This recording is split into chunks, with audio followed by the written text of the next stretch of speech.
what is the number one thing you're seeing for maximizing property management in today's marketplace? I feel like there's lots of changes that are all kind of hitting at once, in a lot of ways. Of course, it depends what market you're in, what you're managing. But what are you seeing right now that your investors and/or the owners that you work with most appreciate about what your firm is providing? Sure. I mean, I think the main thing we provide much more of a proactive approach, proactive strategy as opposed to reactive. I mean, anybody knows that reactive usually can cost you more money. The proactive approach has more to do with buying right, making sure you know what you want, why you want it, and then build a plan and we execute the plan, as opposed to just flying by the seat of your shorts, and just trying to figure it out as you go. Let's build something together that's properly underwritten, with proper assumptions. Know where we got those assumptions from, and then execute as best you can with the things you can't control. Welcome to the Build It to Billions podcast, where we guide successful entrepreneurs and investors on their journey from millions to billions. We believe the key to scaling and compounding your wealth and life starts every single day with a mindset and practice of stewardship over ownership and applying billionaire biblical principles. Our ultimate goal is to help you scale and compound your wealth and life so you can give more all of it away to help MVPs. My name is Brett Swartz. On every episode, we are joined by some of the world's top entrepreneurs, millionaires or billionaires, and they share their secrets, wisdom, and insight with us so we can all level up and make a bigger impact. I'm excited about our next guest. He's out of the Indianapolis area, and he is a partner at Resolute RDM. It's a real estate firm specializing in commercial investment and property management. Over 17 years of experience, and he's a CPM, a certified property manager, and a CCIM candidate designation as well. He brings extensive expertise in income-producing assets, investment strategies, asset management, syndications, ground development. He's a real estate pro, is what we're talking about here. Please welcome to the show with me, Ryan Cadwell. Ryan, how are we doing? Good, Brett. Thanks for having me. So excited to be here.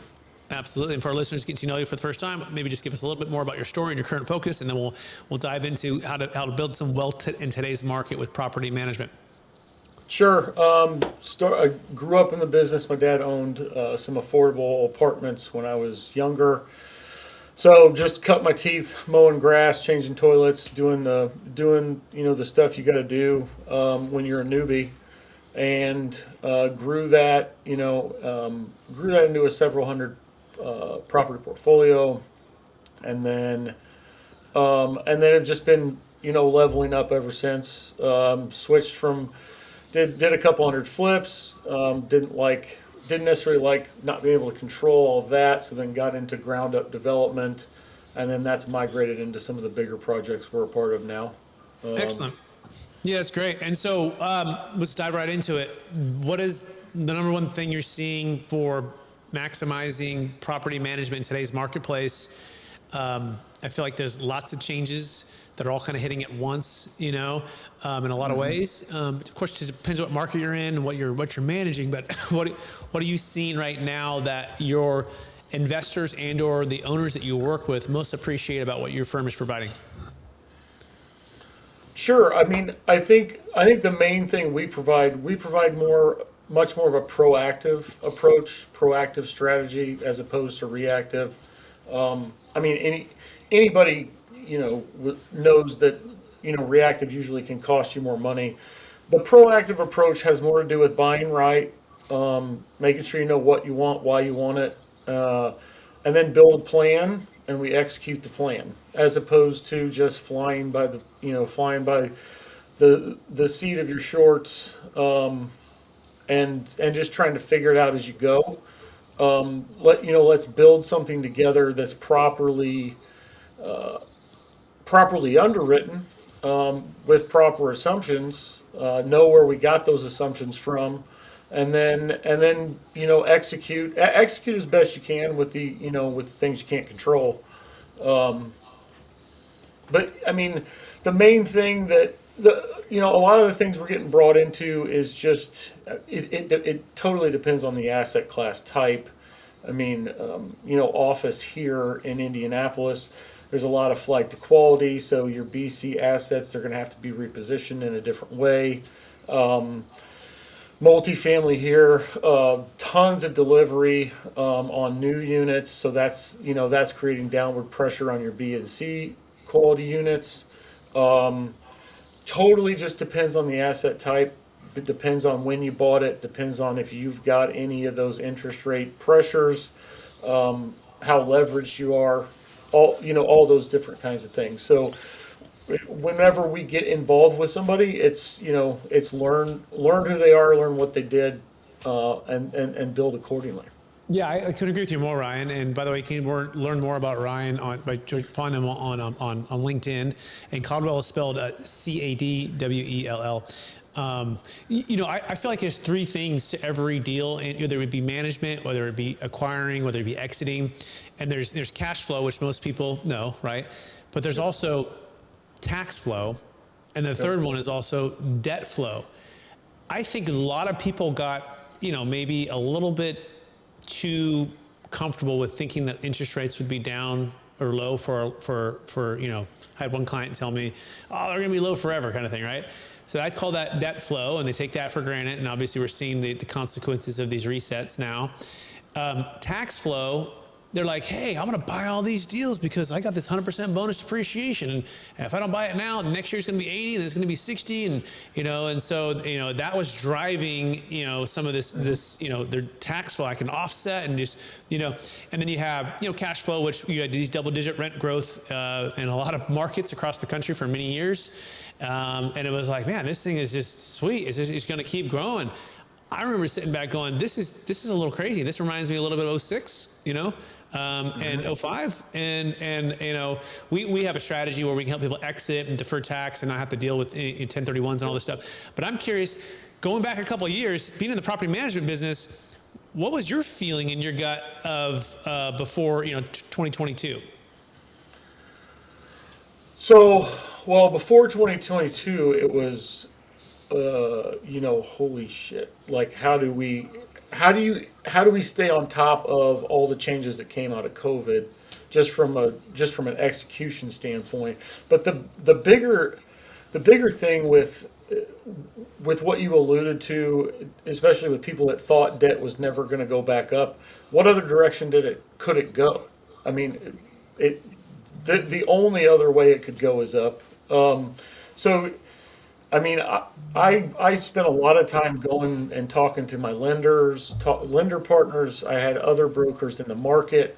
I was asking them questions like how are you guys doing this, and why are banks underwriting some of these? To me, it seemed like a bubble because everything was just so good. Like, how could it possibly be that good? And then the other flip side of that is when your cap rates kind of bottom out and hit a floor, and that's where all valuation's coming from. What's the next realistic move in the future? Like, cap rates are probably going to go up. When that happens, you're going to squeeze equity. So for me, I mean, I was interviewing tons of people, taking them to lunch and being like, this just doesn't make sense. Why are these being underwritten like this without more equity needed down because of being purposeful and knowing that you're gonna have a squeeze on that cap valuation. And it's one of those things where I kind of got told that most lenders are publicly traded. They care most about how that stock price is. So if loans is driving revenue, and they don't necessarily care about the UW on some of those things. I felt like we're a little bit, well, they were flat out overpriced. And I think you're starting to see more of those promised returns are starting to squeeze. And I have heard from other CPMs in the marketplace that some of the bigger outfits that, they're trying to operate these properties with extremely limited budgets, even budgets that weren't realistic. They were financially modeling things removing specific pieces that property managers wanted to have in, at their disposal to be able to maintain property values, not have tons of deferred maintenance that's going to impact valuation on disposition. So, I mean, watching all of that, it's been more of a lesson in fundamentals. Like, don't the fundamentals don't change, and when it feels too good to be true, you probably like we need to apply our own self discipline, right? Like, underwrite it as if like we were given a gift, and this gift is has a finite end to it, which we all realized. Couldn't agree with you more, right? And there's deals that we still didn't get completely out of multifamily. We still have some clients take some positions in some deals that have now been completely lost or on the verge of, I call it the jiu-jitsu tap out of 2026. Like, we thought it might have been 2025, but really it's 2026. And now people's arms are getting snapped. They've been trying to hold back. And so it's happening, and they're losing to the banks, or they're just completely selling all of their equity stack to a preferred equity partner. And it's painful. But I think the developer's number one mistake that I found, or even just investor, is exactly the mindset that things are going to continue as they are and not preparing, and basically staying in, right? When I had one client, he was pretty smart. He goes, "Bro, I always get out when there's still some meat on the bone." And I never get in until like I let the sharks feed at the bottom. I like to kind of play the middle, let it feed and let them get all the really when it starts to come back up to I feel like the momentum is coming back up. Then I jump in, and so it's kind of like this, think of it like a 20-60-20 model. Like, I don't want to get in the bottom 20. Like, I don't even want to risk that. I like the middle 60, and the top 20 gets frothy. I'm out. I don't need to wait for the height. And the developer's top mistake or investment mistake is not having an exit plan that gives them cash flow, debt flow, and the ability to have timing, tax flow for investments. And it's just painful to see, because I was at Marcus & Millichap in 2008 when this happened, and we didn't know a solution except for just the 1031. That was kind of where we thought it was at. But the problem is you're typically selling and buying in the same market, or if you're the developer, you've built this amazing project, you've maximized this value, and you're like, do I want to just turn around and pay tax? Well, if you think about it, it probably is better, because you can just turn around and go build another project, right? It's going to take a couple of years. But the 1031 oftentimes forces people, well, I don't want to pay that tax. Let me just jump it into this other one. So I'm curious, what is your biggest frustration with the 1031 exchange, especially from a developer standpoint? Because I know you're building that deal in Missouri. We can talk about this build-to-rent, community. But if you sell it, you got to buy equal or greater value within a 45, 180 period. And if you're buying bare land, it's certainly going to be as expensive as the property you just sold, right? So walk us through a little bit of that mindset with the 1031. I think the biggest thing with 1031s that I even learned myself by doing it wrong is that the main thing I did wrong was I thought I always needed to do it. Like there is a financial calculation to where you're like, no, I'm going to pay my tax because of where the market's at right now. For me to go laterally makes no sense. So like with over the last 4 years, we've had a lot of conversations with our investors of whether or not do you even 1031, or do you just pay your tax? Because right now, set your investment criteria, know how you got to that. If you don't have assets that meet that, don't be afraid to pay your taxes. Like, especially if your returns are 10, 12, 15%. I think when you actually do the math, I mean, everybody's afraid of paying the tax guy. It's like the boogeyman, as opposed to, no, taxes is just part of the deal. You don't want to pay them if you don't have to pay them, if there's a strategy. But if by you avoiding taxes puts you in a bad deal, you still have the taxes to pay, and now you have a bad deal. You have both. Now you may, and at the end of the day, taxes are only a percentage of what you made, as opposed to losing. You could lose all of it, I guess, technically. Honestly, that's what we're seeing, right? We're seeing people who overpaid, had too much debt, too much liquidity, too much, not enough diversification. I'm sorry, not enough liquidity, not enough diversification, too much debt, all illiquid, and now the ship can't turn fast enough, right? With the Titanic and there's the iceberg ahead. So we do have a solution. I'm gonna run it by you, right? Because you're CCIM, and I started at Marcus and Millichap, and I've done this for a while now. So we use an installment sale with a trust, Ryan, where a business, real estate, Bitcoin, doesn't matter what it is, it can exit with no timing restrictions, no 1031 required, no debt replacement requirement, which is the most kind of sneaky part of a 1031. It's not just equal or greater value of the sales price, it's equal or greater debt, right? And so these 3-year arms that have, adjusted and now have shot up, that's what's sinking chips. I do analysis of all the deals that have been lost of these multifamily deals. And I asked the sponsor this one thing. I say, hey, if you would hit your plan perfectly, meaning you got the rental increases that you projected, let's say it was 3%, your insurance had stayed, approximately about the same cost, or even if it had gone up, you did 95% plus occupancy, you ran your property management there, and I asked the same question, and only thing that changes is the debt, would you still have lost your property? And I think I've got a 99% response. Yeah, it was insurance. It was, of course, the debt. It was, lack of rent growth. It was, we weren't maybe running as well as we could have or should have, or didn't hire the right group like you guys to run it. But at the end of the day, things really slowed down. But even if we hit all of those perfect, except for the debt piece was still the overwhelming number. So in my mind, that debt flow, we have to discipline ourselves to get out of it when the things are so hot and so high, right? And or fix it for 10 years. I mean, the hard part is, unless you were like a multi-billion-dollar, let's say, group that can negotiate the banks with all of your assets and fix it, a lot of the banks weren't willing to do that. But if you can fix it for a 10-year term, then you can remain. So that's my part. And so our solution is an installment sale with the trust. I'll give you a case study on this. We had a client, it was like 2021.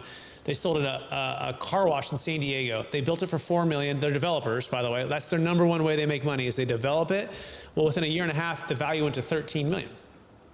Right? And so it didn't make any sense for them to buy a $13 million asset and that same marketplace take on all this debt when they already knew it was high. So they were either going to pay the tax or use our strategy. And what was cool is we paid off all of their debt, we diversified all of their wealth, and we deferred all their tax. And then the money sat in Schwab, and we went mostly into real estate debt positions, okay? And we got mostly double-digit returns, all tax deferred. Bought some hotels at a discount because there were some hotels that were kind of, just recovering after COVID and all that stuff. So we got some deals there. And we've been in this waiting pattern really for the last, 3.5, 4 years. And we're like, okay, let's just wait. And now we're finally seeing the values of land start to decrease substantially enough to make sense to go back in. Our strategy allows you to still defer the tax and still buy and still be a developer. All tax deferred. So it's kind of like a self-directed IRA. Like you set this thing up, it comes in, it can go in and out, all tax deferred. Anyways, this is why we do what we do. But I'm curious, have you ever heard of something like that, Ryan, and not having to use the 1031? Yes, actually, I was just on the phone with a potential future client. I was talking to him about DSTs as opposed to just the 1031 that someone else had told him about.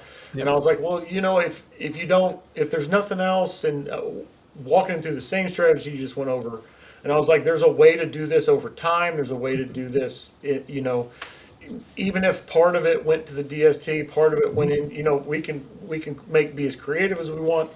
Yeah, I mean, those solutions just aren't as well known, and really wish that they were, mostly because, I mean, you worked at Marcus, it's better for us to transact, right, as opposed to yank it. But yeah, I mean, our position is more advisory, consultative, to where less about the commission, more about the long term game with our people. Nothing wrong with that. Transaction has a place, but yeah, I mean, DSTs are an amazingly creative tool, especially with the right people that know how to use them. And I mean, you mentioned Schwab, and I've talked to a couple other people in that world that are doing it, billions of dollars worth worth of DST transactions right now. Yep, absolutely. And just clarify everyone too, because DSTs has two different ones. There's a Delaware Statutory Trust, which is known as a 1031, and there's a Deferred Sales Trust, which is the one I was referring to, which is an installment sale with the trust that allows for businesses, Bitcoin, real estate, and it can also save a failed 1031. And then Ryan's exactly right. Sometimes we do a three-part. Like we had a Texas deal, $6 million, did a partial Delaware 1031, Delaware Statutory Trust, a partial Deferred Sales Trust, the one that we do, and a partial regular 1031. And so you can have a hammer, a screwdriver, right, a saw. Like you need different tools to solve different parts of what you're trying to accomplish, and that's really the key here. Like have a three-dimensional type of approach for investing: tax flow, cash flow, tax flow, debt flow, and also a three-dimensional type of way for moving to the next one. But I think the most important thing I've learned in this, Ryan, from the '08 crash, and let's call this the 2025, 2026, multifamily downturn, right? I don't know if you want to call it a crash, but maybe it is eventually. Consider that. Yeah. It's time. You got to have time on your side, and you got to have the ability to have some liquidity on your side, and to get out of debt. I'd say in that order, right? Get out of time, and then liquidity and debt, and if you can get that in your favor, check, man, you're a way stronger leverage position than just the opposite. No liquidity, timing's not on your side.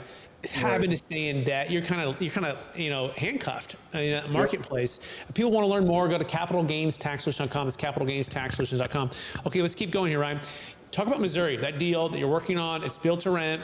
Talk about any other deals that you're working on that maybe if an accredited investor wanted to work with you, Ryan, out of Indianapolis, or different deals you're working on. What does that look like? Yeah, so the one in Missouri is a 242 unit. We're working with the city. It's a blue collar distribution, transportation distribution town, Lebanon, and it's a 3-year project, 3 phases. Right now we're in phase 1.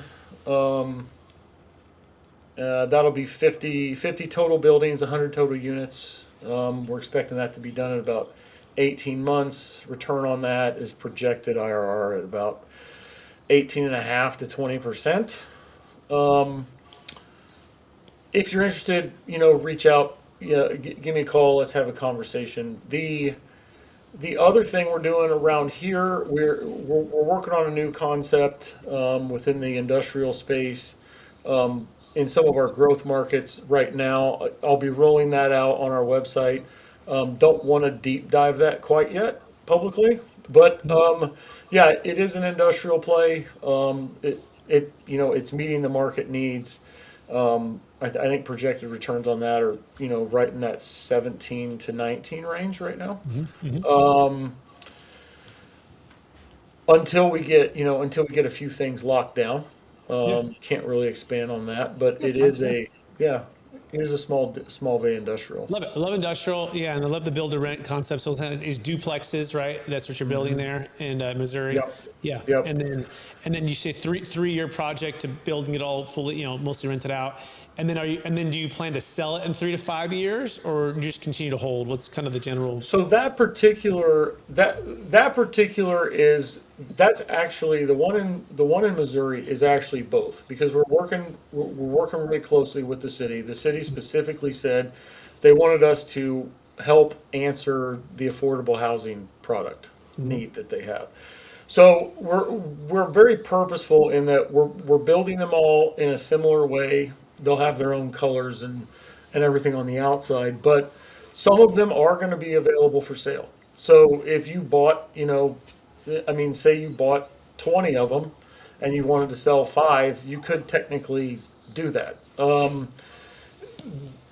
The city wanted us to be able to provide that community with both things they could own and things they could rent.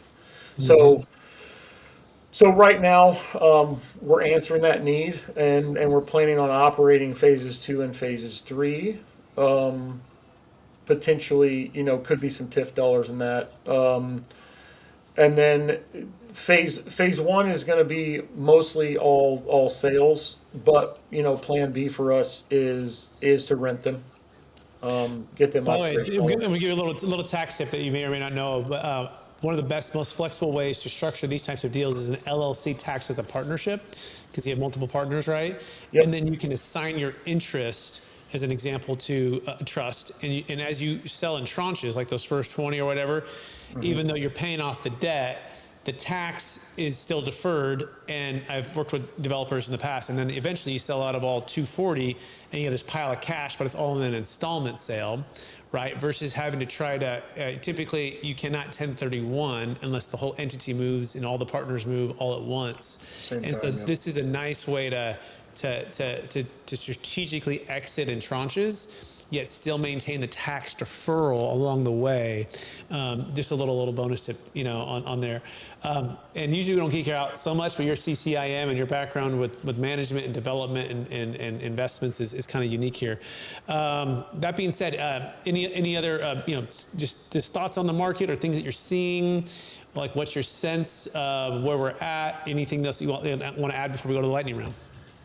Sure. I think one of the things that it didn't totally surprise me, but if you were watching BlackRock and when they were exiting last year out of their big SFR portfolio. They were building up cash, and then they went through some fundraises.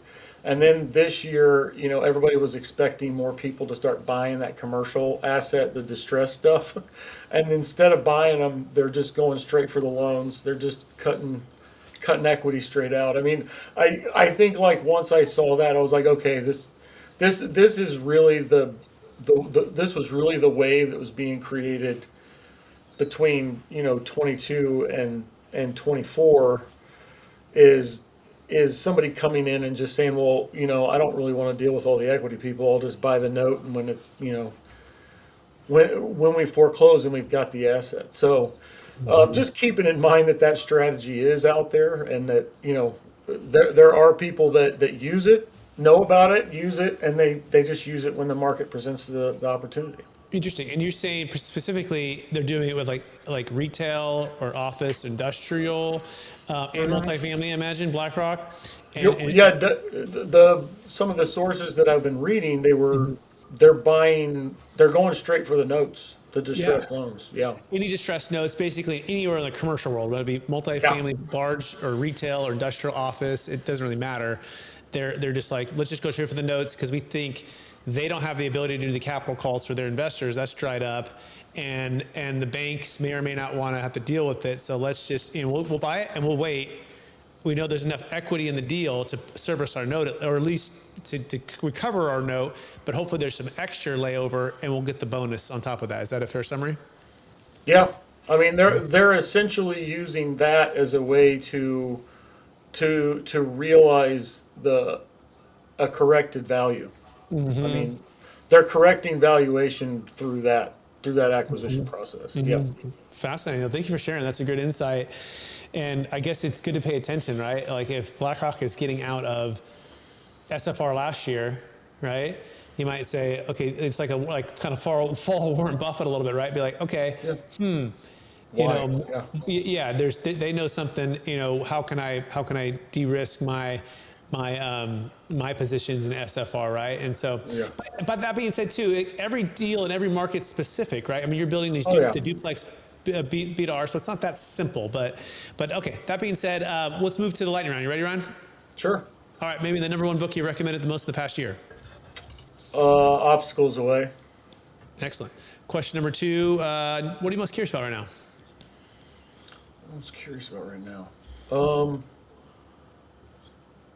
How the market is going to continue to create wealth in a much more healthy way, where people are less stressed. Yeah, for sure. And given AI and all the things that are going on there too, right? Yeah. This world is a different world right now. Next question. Number one leadership quote or theme that you strive to live by. A ship with no port. For a ship with no port, no wind is favorable. Oh, that's good. I like that. By Seneca. Okay, excellent. Question number 4. Top way you're using AI right now. I actually have built tools for financial analysis, and then I have my own executive assistant built into my AI. Excellent. Last question, and we'll wrap it up. After all your success, helping all the people you helped, what's the best way that you keep a mindset of stewardship over ownership? Oh man, I mean, life's just so short that it really is about the relationships and the value you bring. I've just found so much more. It's so much more fun to, sure, you want to count money and that's points, but it's just way more fun to engage with people and walk with them wherever they are, meet them where they are, walk with them where they are on the journey. There's always opportunities to make money. The biggest thing with making money is you just got to know what you have to mentally know what to say no to. Yeah, I mean, adding value and finding ways to just improve, improve the relationship people have with real estate by creating proper plans, assessing the thing clearly, being proactive over reactive. Yeah. Amazing. Ryan Cadwell, I want to thank you for being on the show, sharing your wisdom, talking some tax flow, some cash flow, some debt flow, some 1031s, some DSTs, all the above. I want to encourage you to keep using your gifts and talents to bless and help people make wealth and help with the affordable housing crisis by building and managing properties. Top crisis in the world and one of the top in the U.S. And so keep doing what you're doing. For our listeners who want to get in touch with you, one last time, Ryan, what's the best place for them to find you? LinkedIn or ResoluteRDM.com. Resolute Awesome. RDM. Some people say ResoluteRDM.com. Perfect. Awesome. Thank you, Ryan. I also want to thank all of our listeners and viewers for watching or listening to another episode of the Building to Billions podcast. We're also streaming on Capital Gains Tax Solutions podcast and YouTube channels where you can subscribe and for more content like this. Hey, we're on this journey with you to scale from millions to billions so we can give more all the way to help MVPs, the most vulnerable people. Like Ryan said, time is short, right? Life is short. Don't take for granted the opportunity to make an impact today. If you have a large exit, Bitcoin, business, real estate, and you're wanting to defer capital gains taxes outside the constraints of a 1031 exchange, go to capitalgainstaxsolutions.com. We also have a book we came out with Kevin Harrington from Shark Tank, which is pretty cool, called Building a Capital Gains Tax Exit Plan. Appreciate you listening and watching out there, and we'll talk to you again real soon. Bye now.